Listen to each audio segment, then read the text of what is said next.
ఒక డాక్టర్ ఆమె వంటిపైన కత్తిపోట్లు, కాలిన గాయాలు, 4 రోజులు పోరాడింది మృత్యువుతో. ఇంకా తన వల్ల అవ్వక చనిపోయింది.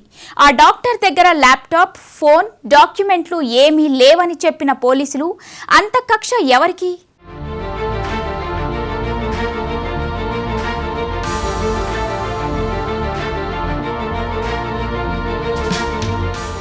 పీజీ మెడికల్ స్టూడెంట్ భావన యాదవ్ హత్య కేసులో ఏం జరుగుతోంది?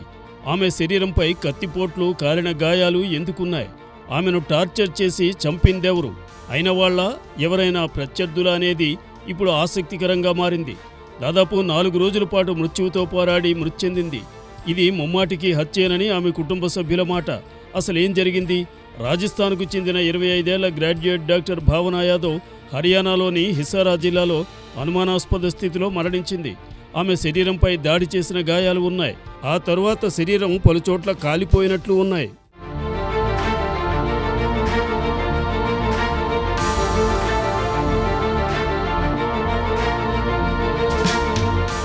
కొన ఊపిరితో దాదాపు 4 రోజుల పాటు ఆసుపత్రిలో చావు బతుకుల మధ్య పోరాటం చేసింది. చివరకు సోమవారం మధ్యాహ్నం సమయంలో ఈ లోకాన్ని విడిచిపెట్టింది. కూతురిపై దాడి చేసి హత్య చేశారన్నది ఆమె కుటుంబ సభ్యుల ప్రధాన ఆరోపణ. భావన శరీరంపై ఎందుకు గాయాలు ఉన్నాయని ప్రశ్నిస్తున్నారు.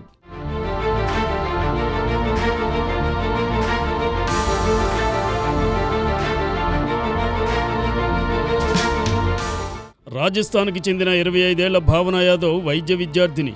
2 ఏళ్ల కిందట ఫిలిప్పీన్స్లో MBBS పూర్తి చేసింది. అయితే విదేశాల్లో పోస్ట్ గ్రాడ్యుయేషన్ మెడికల్ కోర్సుల కోసం ఢిల్లీలో కోచింగ్ తీసుకుంటోంది. మాస్టర్ ఆఫ్ సర్జరీ చదివేందుకు కావలసిన మెడికల్ కౌన్సిల్ ఆఫ్ ఇండియా పరీక్షలకు రెడీ అవుతోంది. ఈ నేపథ్యంలో ప్రతివారం కోచింగ్ నిమిత్తం రాజస్థాన్ నుంచి ఢిల్లీకి వచ్చేది. అక్కడి నుంచి తన స్వగ్రామానికి వెళ్లేది. UPSC పరీక్షలకు ప్రిపేర్ అవుతున్న తన అక్క రూమ్కి ఏప్రిల్ 21న ఢిల్లీకి భావన వచ్చింది. అక్కడి నుంచి ఏప్రిల్ 23న తన తల్లితో ఫోన్లో మాట్లాడింది. ఇంటికి వెళ్తానని తోబుట్టుకు చెప్పి బయలుదేరింది.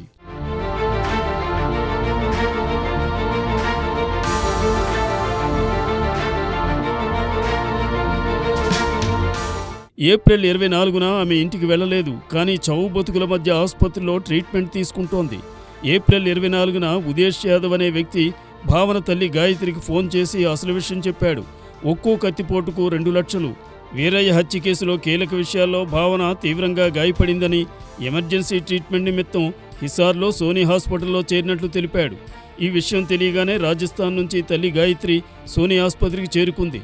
ఘటన ఎలా జరిగిందనేది తెలుసుకునే ప్రయత్నం చేసింది. తీవ్రంగా కాలిపోవడంతో ఆమెను అక్కడి నుంచి మెరుగైన వైద్యం కోసం జైపూర్ తరలించారు. చికిత్స పొందుతూ మృతి చెందింది.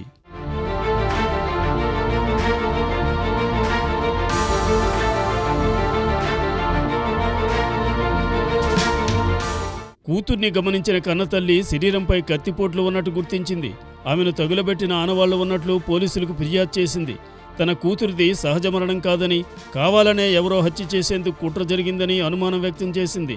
భావన ల్యాప్టాప్, మొబైల్ ఫోన్, ఇతర డాక్యుమెంట్లు లేవు. బాధితురాలి ఫిర్యాదు మేరకు 0 FIR నమోదు చేశారు పోలీసులు. ఫోన్ చేసిన వ్యక్తి పేరు ఉమేష్ యాదవ్గా గుర్తించారు.